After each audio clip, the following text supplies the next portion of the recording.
वडिलांचा तो वारसा मोठा, नाही तिने कधी ठरविला खोटा. पाठिंब्याने जनतेच्या हाती राजकीय वसा घेतला होता.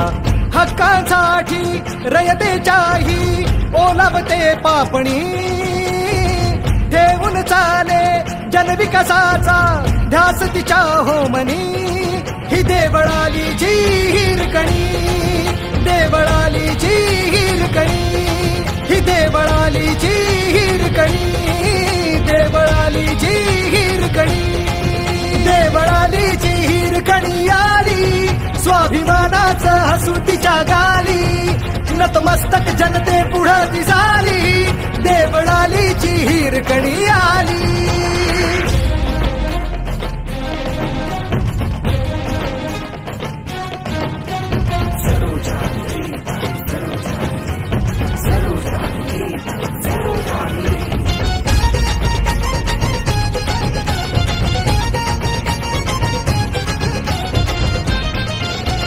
नाही जे झालं 30 वर्षात, घडविल ताईनं 5 वर्षात.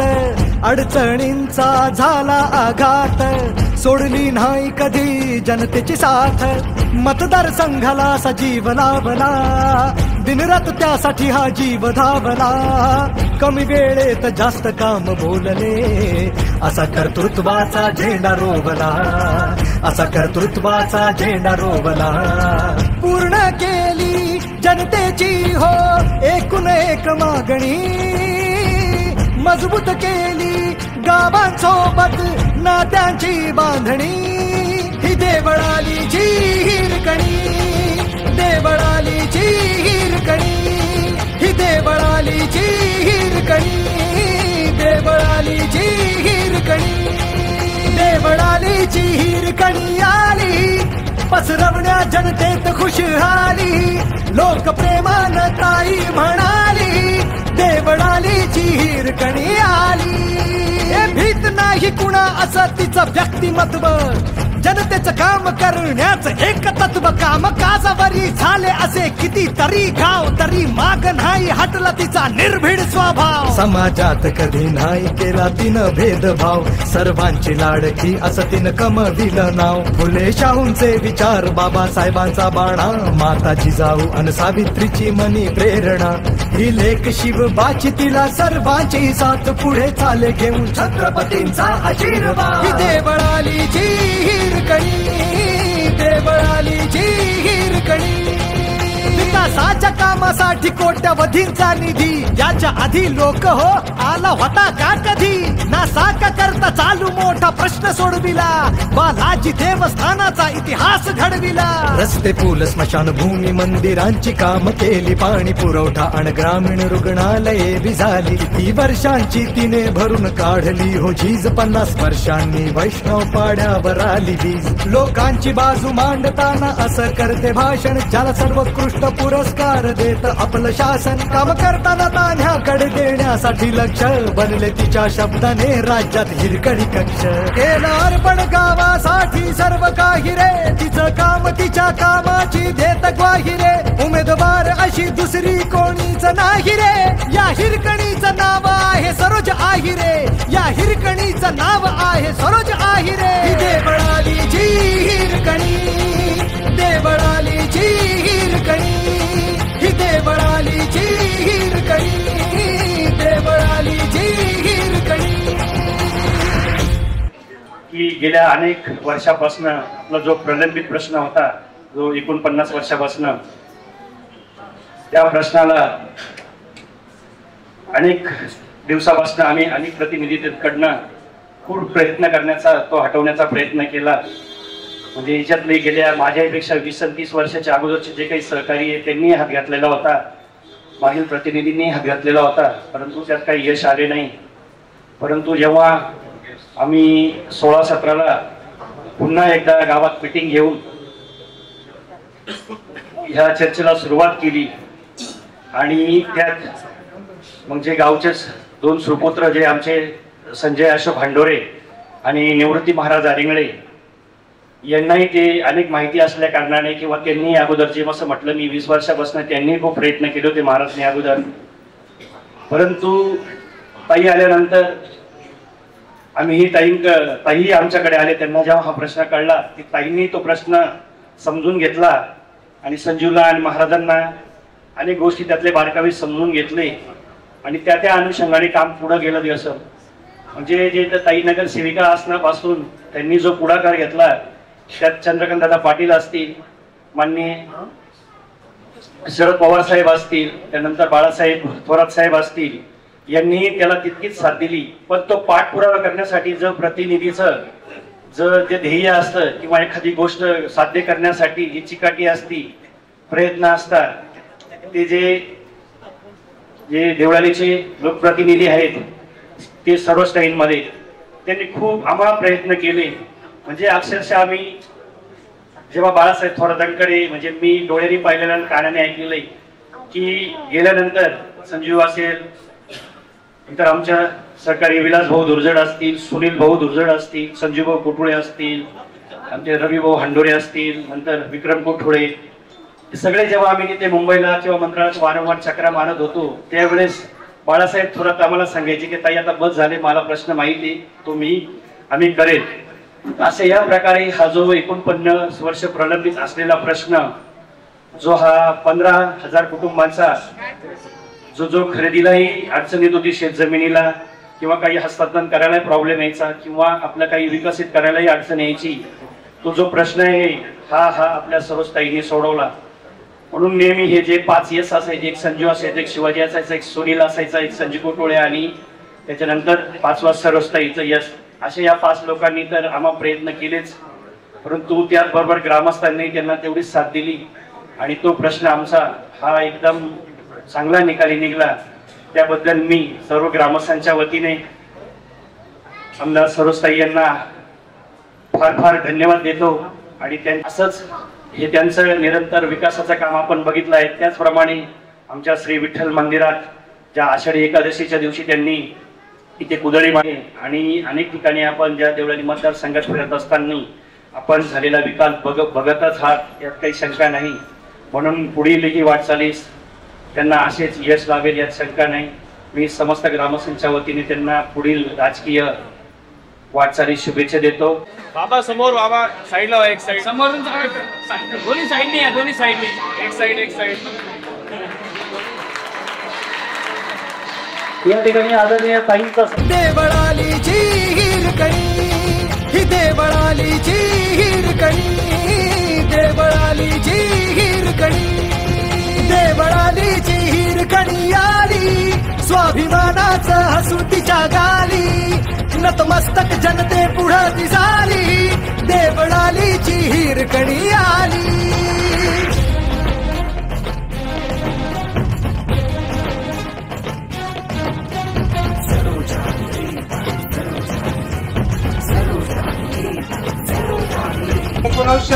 सालामध्ये चुकीच्या पद्धतीने नोंद त्या ठिकाणी झाली होती आणि त्याचा शेतकऱ्यांना अतिशय मोठ्या प्रमाणात त्रास व्हायला लागला होता. आणि ही लढाई गेल्या अनेक वर्षापासून या ठिकाणी संजय हांडोरे असतील, संजय कोठुळे असतील, या लोकांनी अतिशय मेहनतीने या ठिकाणी संपूर्ण कागदपत्र जमा केले. ज्या वेळेला आम्ही मंत्रिमंडळात किंवा त्या ठिकाणी जायचो त्यावेळेला देवस्थानचा प्रश्न म्हटला का अतिशय ते लोक हात झटकायचे. परंतु आपला प्रश्न हा वेगळा आहे. या ठिकाणी चुकीच्या पद्धतीने आपली ही नोंद झालेली आहे. आणि ताईंनी मागच्या वेळेला जी निवडणूक लढवली ती 3 मुद्द्यांवर त्यांना हा प्रश्न त्यांनी हातात घेतलेला होता. देवाजी बालाजींचा, दुसरा नाशिक सहकारी साखर कारखाना आपला बंद पडलेला होता, तिसरा एक लहराचा प्रकल्प त्या ठिकाणी बंद झालेला होता, त्यामध्ये 660 चा प्रकल्प पुन्हा सुरू करायचा असं आश्वासन त्यांनी त्यावेळेला दिलं. आणि लोकांना पण हे पटलं की सर्व ताईंनी जे 2 वर्षामध्ये नगरसेवक असताना काम केलं, या ठिकाणी बिलगावचं सिग्नल असेल किंवा असे छोटे मोठे काम तर केलेच, परंतु नगरसेवकाचा काही संबंध नसताना त्या ठिकाणी त्या ज्या पक्षात होत्या त्या पक्षाचे या ठिकाणी महसूल मंत्री होते, त्यांच्याकडे सातत्याने त्यांनी पाठपुरावा केला. लोकांच्याही लक्षात आलं की ताई निश्चितपणाने हा प्रश्न मार्गी लावतील. हे 3 प्रश्न घेऊन ताई सातत्यानं त्या ठिकाणी भांडत होत्या आणि ते प्रश्न घेऊन त्यांनी निवडणुकीला सामोरं गेल्या.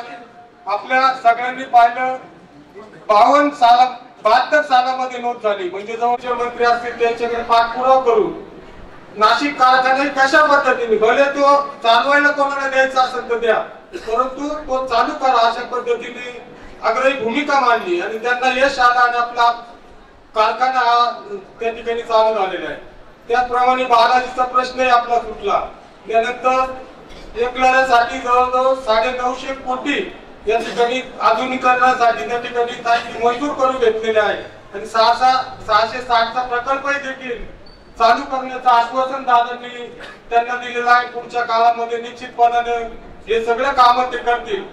हे करत असताना विकासातही त्या कुठे कमी पडलेलं नाही.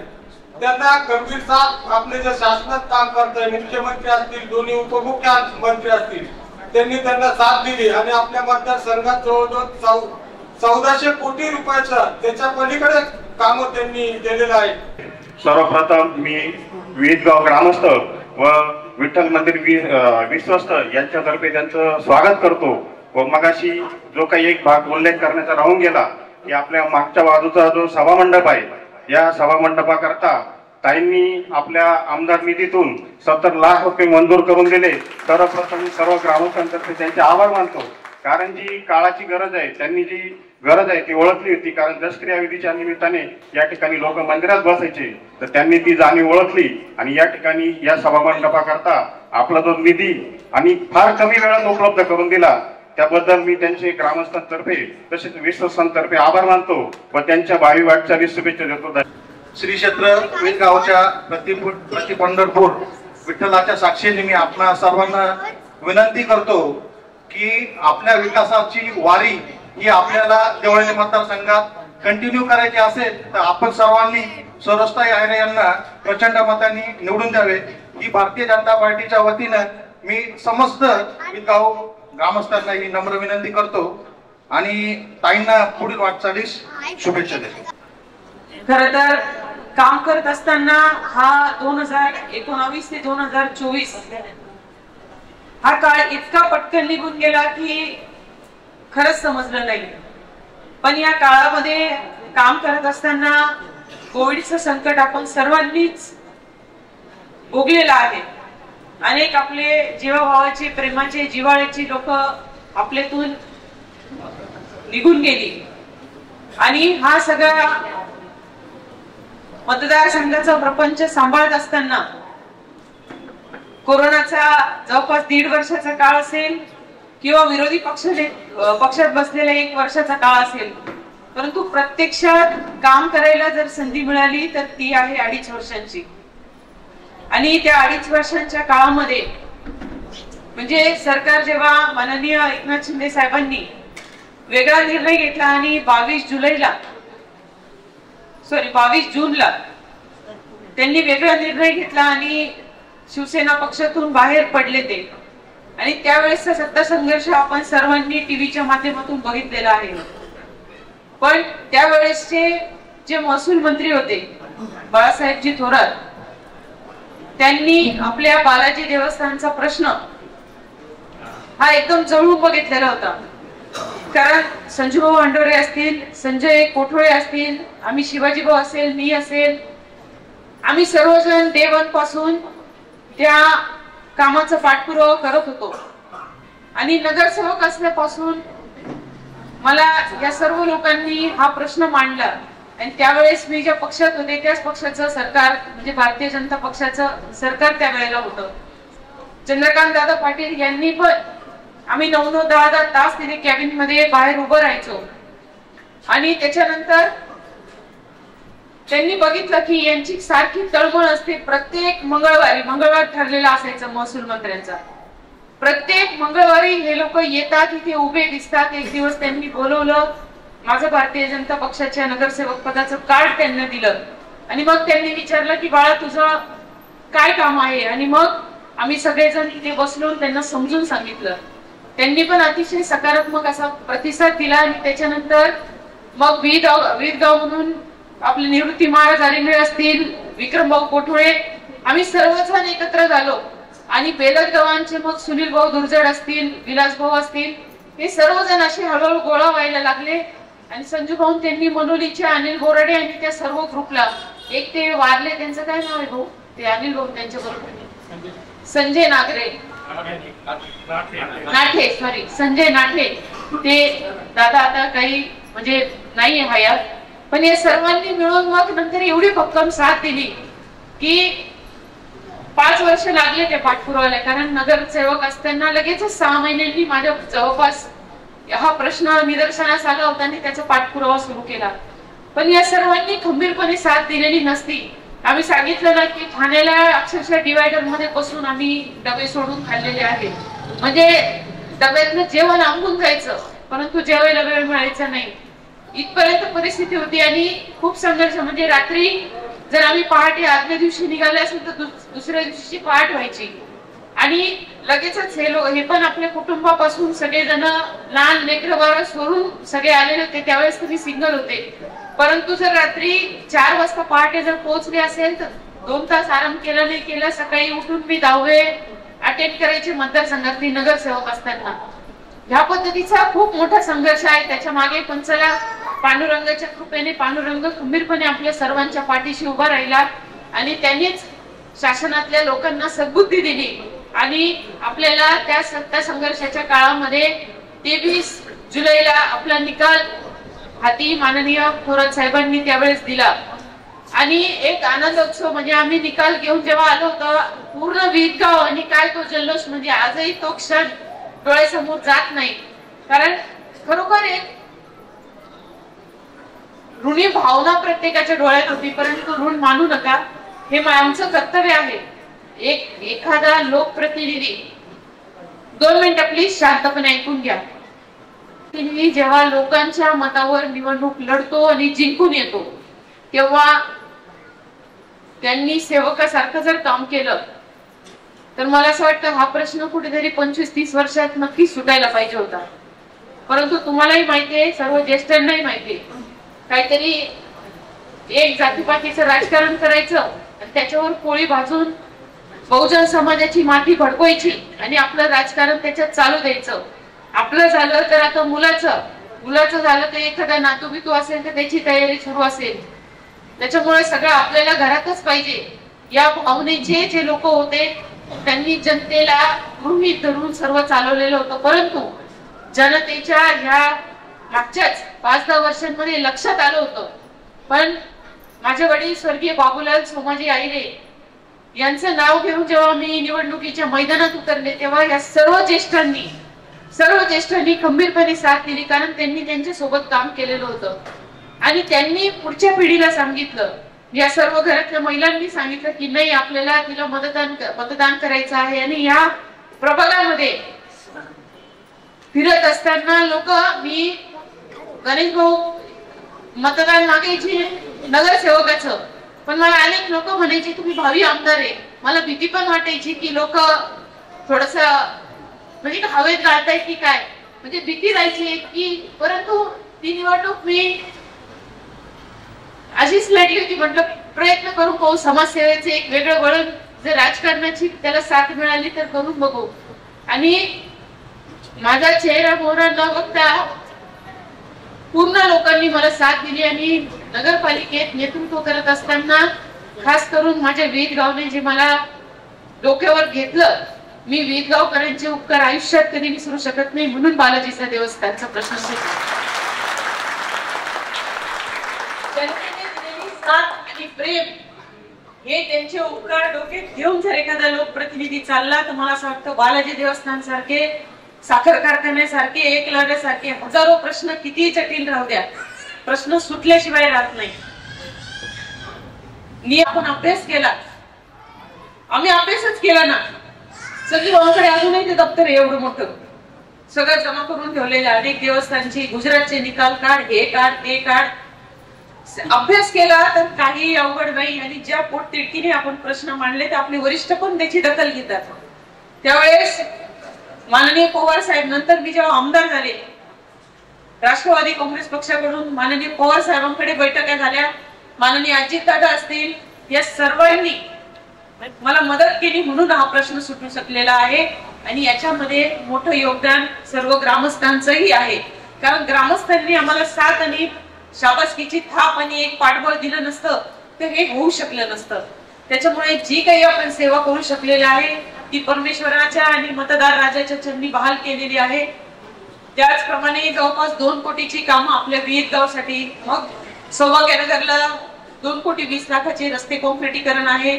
पुन्हा त्याच्यामध्ये 1,89,00,000ची ड्रेनेज, पावसाळी गटार आणि असे 4 कोटीचीच कामं सौभाग्यनगर साठी दिलेली आहे. विहित गावला 2 कोटीची कामं, गुडगी रोड वगैरे त्या परिसरात चालू आहे. आणि विठ्ठलाची, पांडुरंगाची मी मनापासूनची भक्त आहे. मी माळकरी नाहीये, मी वारकरी नाहीये, परंतु एक श्रद्धेचं स्थान मी फक्त 2 देव मानते. ते आहे पांडुरंग महादेव आणि दुसरे जे मनुष्य रूपातले देव आहे ते आई वडील. या देवांच्या आधारावरच माझ्या आयुष्याचा गाडा मी ओढते आहे. कारण मागे तुम्हाला सांगितलं होतं की आईने काय संघर्ष केलेला आहे आमच्या. मला तेव्हा मलाही अश्रू अनावर झाले होते. आता मी परत रडवणार नाही सगळ्यांना, कारण मला ते आठवणी काढले तर रडू येतो. कारण आईने जो संघर्ष केला म्हणून आम्ही इथपर्यंत आहोत. त्याच्यामुळे एखादी महिला जर उभी राहिली तर कृपया कोणीही ती महिला असेल, आपली आई असेल, बहीण असेल, तिला पाठबळ द्यावं एवढीच मला नम्रतेची विनंती आहे. कारण आत्ताचं जे घाणेरड राजकारण चालू आहे, एक महिला जर एखादी सरोज सारखी काम करते आणि जनतेचा प्रचंड चांगला पाठबळ तिला मिळतो आहे. अनेकांच्या पोटामध्ये पोटसूळ उठलेलं आहे आणि वेगळी पद्धतीचं राजकारण त्यांनी सुरू केलेलं आहे. त्याच्यामुळे पण मला पूर्ण विश्वास आहे देवळाली मतदार संघातली जनता आता वेड्यात निघत नाही. आता ती वेड्यांना सुधारून टाकते, बरोबर ना? त्याच्यामुळे 2019ला तुम्ही जो निर्णय घेतलेला होता तो योग्य ठरवला का? नक्की. मग 2024ला मदत कराल? तर पांडुरंगाची मी भक्त आहे आणि पांडुरंगाच्या चरणी पण हे सर्व विहित गावचंच नव्हे तर मला असं वाटतं जिल्ह्यातील ते लोक येतात. जेव्हा माननीय अजितदादा आता आपल्याकडे आलेले होते, आपल्या पांडुरंगाची मूर्ती दादा मी बघत होते, 2 मिनिटं फक्त निहारत राहिले. म्हणजे पण ते आहे एवढं पंढरपूरची पावनभूमी आहे. म्हणजे त्यावेळेस संत आई साहेबांनी ती मूर्ती आणून ठेवली काय आणि तो इतिहास काय आहे आपल्या सर्वांना माहितच आहे. काय आपलं भाग्य आहे खरोखर की ज्या पद्धतीने ही मूर्ती आपल्या विहित गावाला चालून आलेली आहे. म्हणजे पांडुरंगाच्याच माध्यमातून, परंतु श्रद्धा पाहिजे ना तर देव पावतो. नाही तर 12 वाजेपासून 10 वाजेपासून बसायचं आणि मग कसला देव आणि कसला धर्म. त्याच्यामुळे अशाच प्रकारे 30 वर्ष वेळेत काढले गेलं आणि ज्यांची खरी श्रद्धा होती म्हणजे माझी पांडुरंगाच्या चरणी मनापासूनची श्रद्धा आहे आणि पांडुरंगाला जमलं नाही. परंतु आता निवडणूक झाल्यानंतर तरी आपण जायला पाहिजे असं मला वाटतं. आणि त्या तिरुपती बालाजीच्या चरणी पण आपण विनंती करावी की ही 2024ची निवडणूक पुन्हा एकदा मला भक्ताची पाहिजे आहे.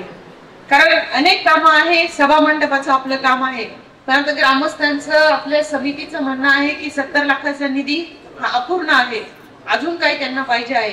आता हे मी कधी करू शकेल? निवडून आल्यावर जेव्हा आमदार होईल तेव्हाच करू शकेल ना. मग त्याच्यासाठी तुम्हाला मला काय करावं लागेल? मग 20 तारखेला कोणत्या चिन्हावर तुम्ही मतदान करणार? कोणता? 2 नंबर अनुक्रमांक आहे 2. बॅलेट पेपर जेव्हा मतदान करायला जाल त्याच्या समोर फक्त कुठेच बघायचे नाही, 2 नंबरचं बटन, घड्याळ इथे मोठं घड्याळ येऊन पांडुरंगाला काय ती तुमची साक्ष देऊन जायची. कारण माझा साक्षीदार तो आहे, बरोबर ना? तुम्ही बघा तर सगळं ऐकतोय बरं का.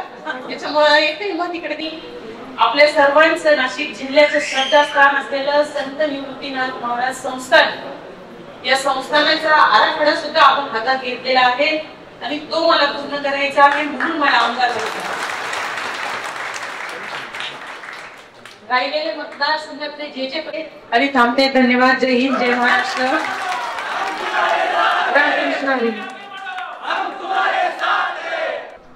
ताई, तुम्ही विदगावसाठी इतकं मोठं आणि मोलाचं भूतन भविष्य न होणारं काम तुम्ही करून आणलं.